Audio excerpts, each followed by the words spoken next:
try not to voice my opinion because I get a lot of people that say no or yes, but I guess that's just part of voicing your opinion.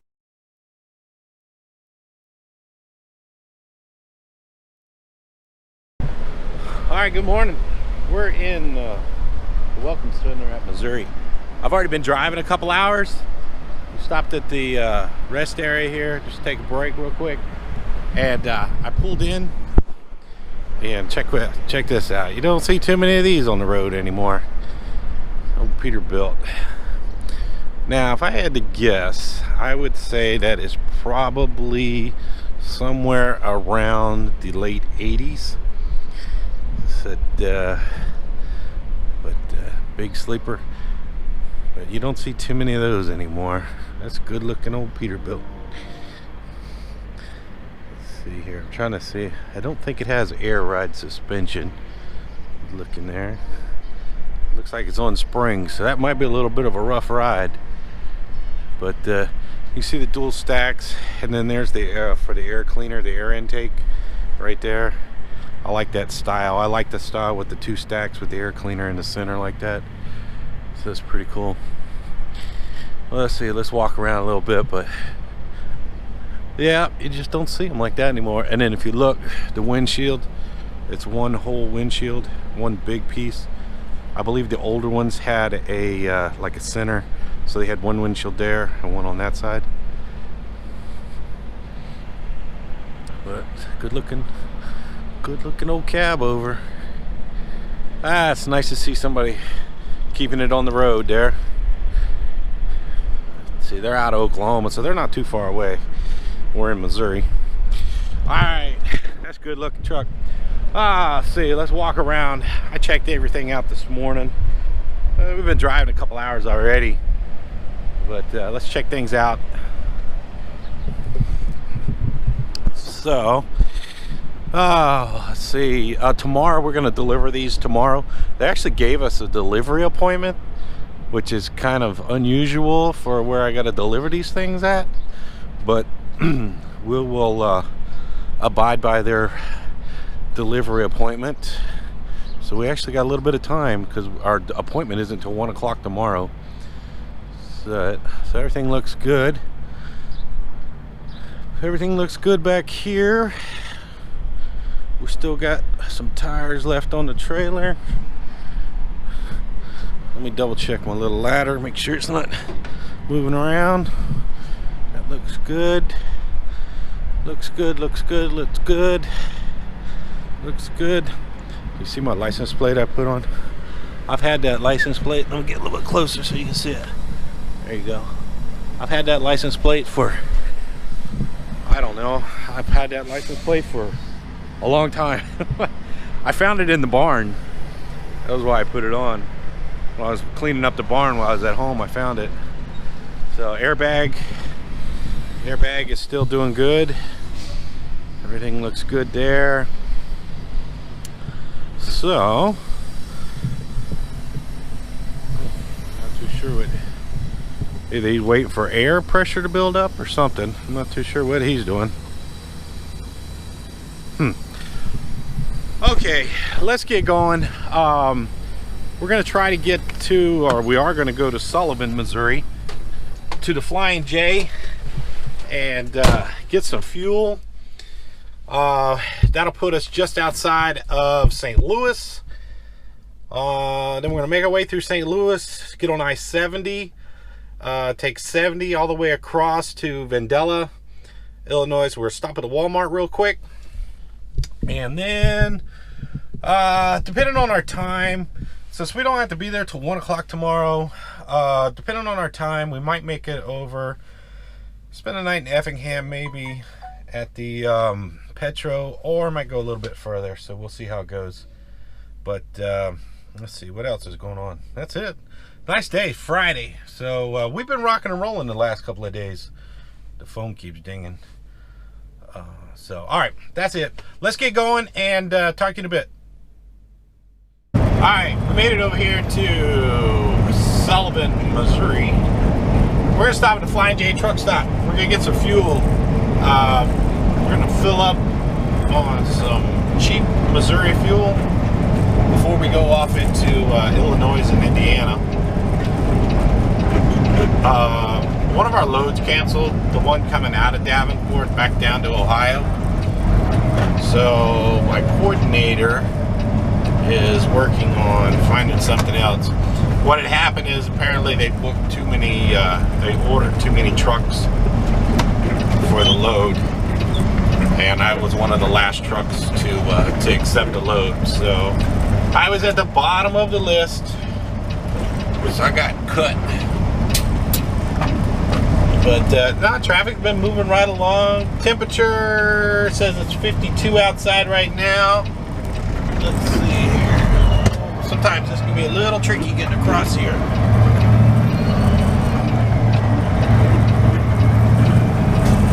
Hang on a second. This is a goofy interchange here. They got stop signs, no stop signs, and then they got like double stop signs on that side. If you're not paying attention, you'll end up running a stop sign. So like right here, there's no stop sign right here. But coming the other way, there's two stop signs. So just got to pay attention right here. Let's see, we got a half a tank. We're probably going to put about 100 gallons in. We've gone 561 miles since we topped the truck off down in Sayre, Oklahoma. Ooh, let's see if we can find an empty one down here at the end. Hopefully. Uh-oh. Apparently I wasn't supposed to go in this side here. That's alright. We'll make it quick. Hang on, buddy. Let me get this fuel out real quick. I'll get out of your way. I know I wasn't supposed to come in this side. Hang on. I'll get out of your way. Oh. Alright. Here we go. Oh. God, bumps. Alright, there we go. So we've gone 561 miles since we topped off at Sayre, Oklahoma. So we'll put, hang on, let me look at here. This says we've done about 5.75 miles per hour. A gallon, I mean. So we'll probably end up putting about 100 gallons in. DEF. We've only used a 1/8 of a tank on the DEF, so I'm not going to mess with that. I'll worry about that later. So, all right, let me get some fuel, and I'll be right back. All right, we got our fuel. We got 101 gallons, which works out to about 5.6 miles a gallon. And before anybody says, "Oh, that's terrible," that's terrible. I've been running the speed limit since I last fueled, which has been 70, 75 miles an hour. So I'm trying to get out of here without getting hit. So that's not too bad. And I mean, we're not real heavy. But we're not very aerodynamic either. So I'm happy with that. That's good. I'm all right with that.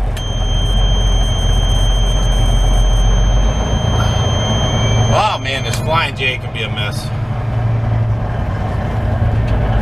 And then people park right there. Or they park right next to the scale. Or they park right there.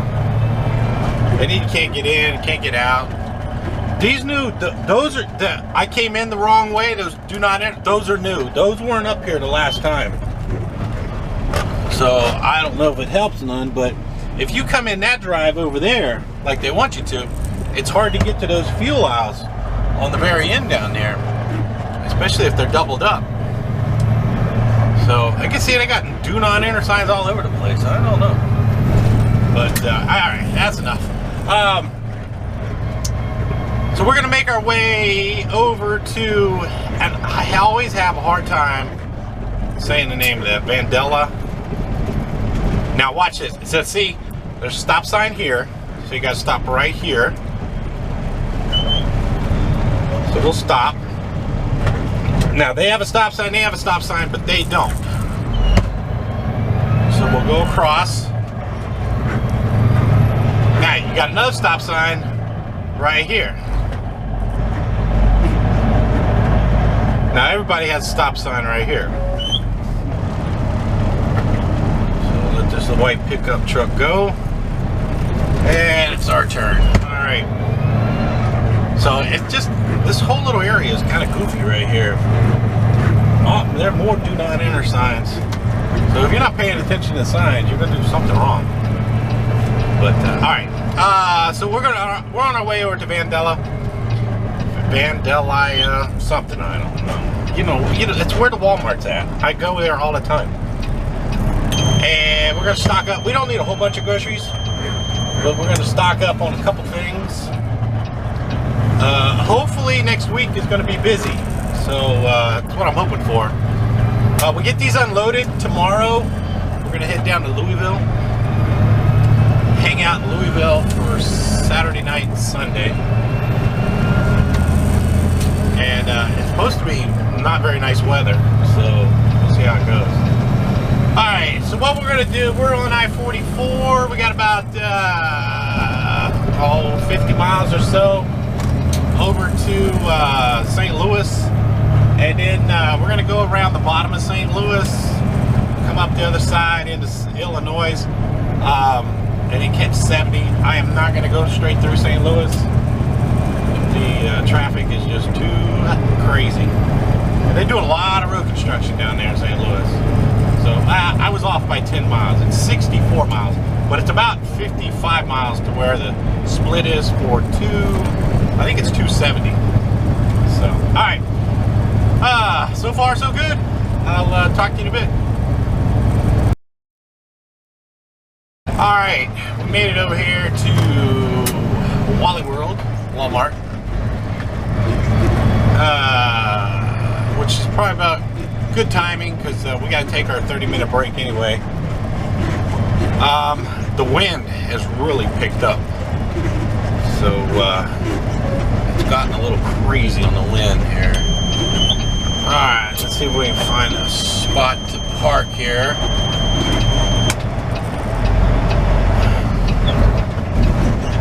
I think might have to park on the end down here. Park on the end. There was a car pulling out and I really need him or her to move. There we go. Alright. We're going to park right on the end here with the other trucks. Alright, sorry about the buzzer. Until I get situated here.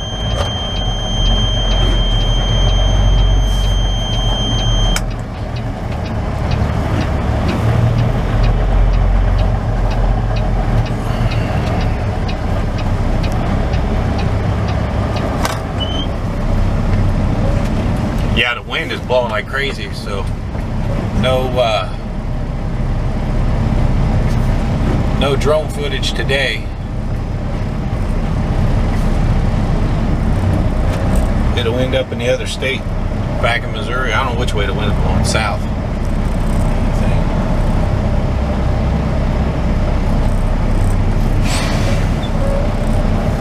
Alright. Guy parked right next to us over there. Oh, that's what I was waiting for when I was backing up. Alright, let's see here. Yeah, we've idled enough. Everything's cooled off. Turn that off. Oh, put my seeing glasses on here. So what I'm doing now is going to my logbook and logging off duty here. Hopefully. There we go.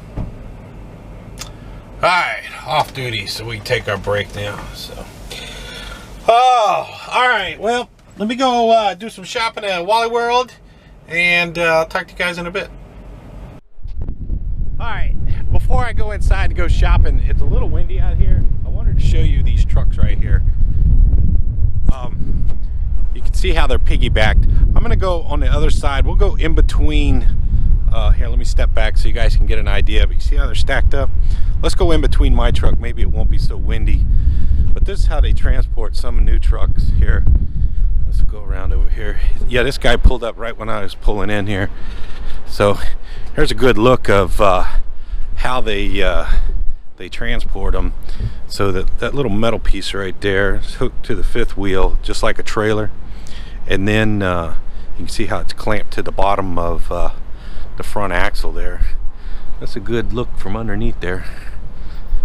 But, so they transport them like this, and when they get to a dealer, they have a it's like a, not really a crane, but it's an overhead.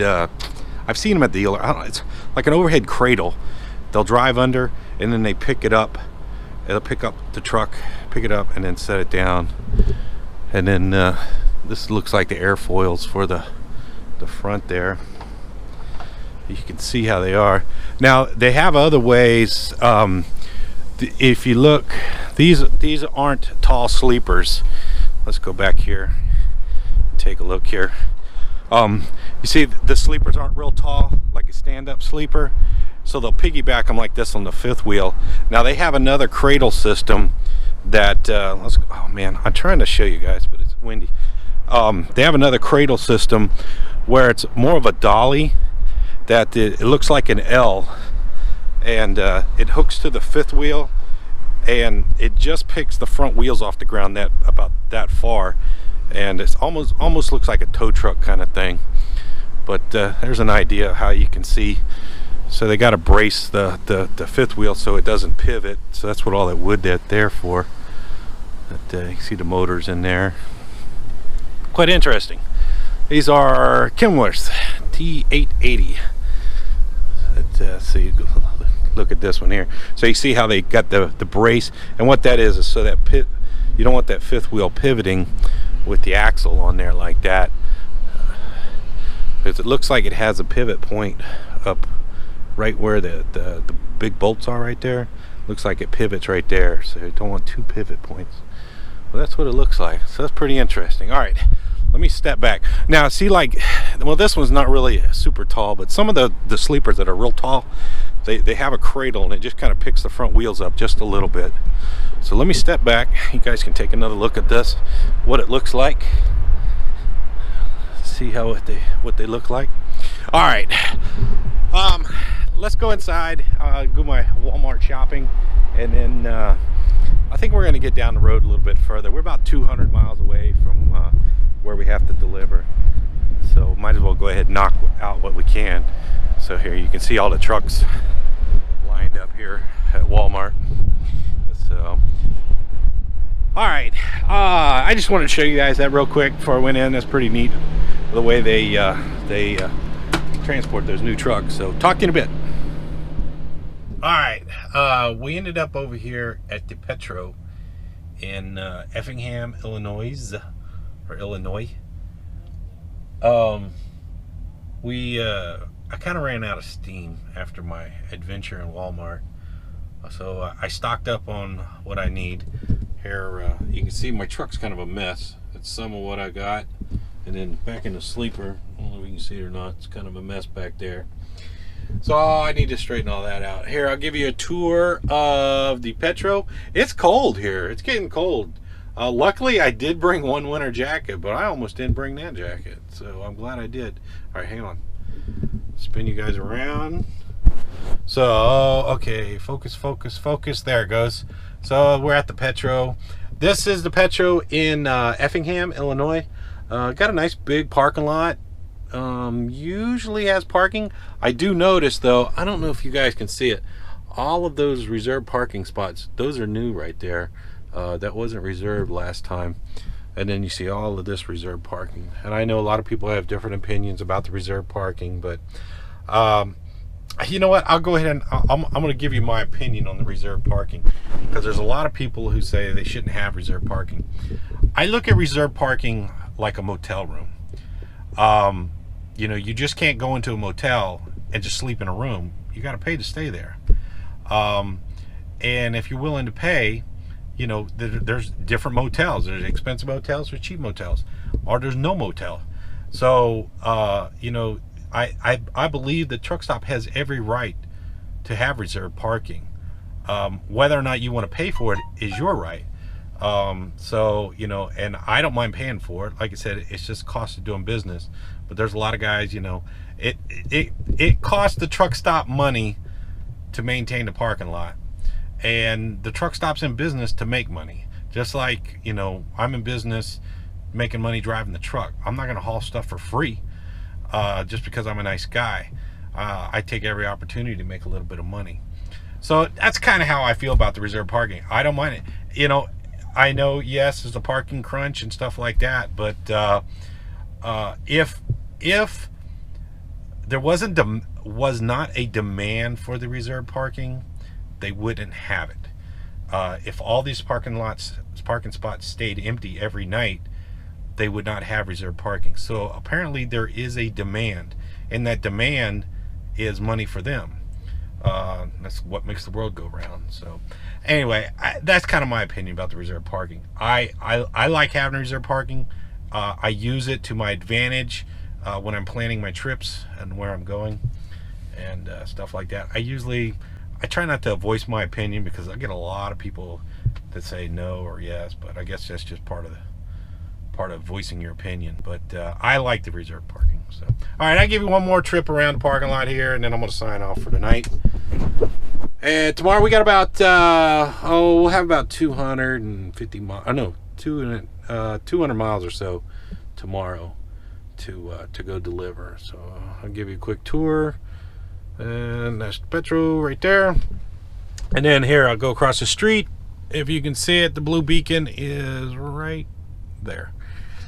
Blue Beacon Truck Wash. So, okay, thanks for watching. And talk to you guys later. Bye.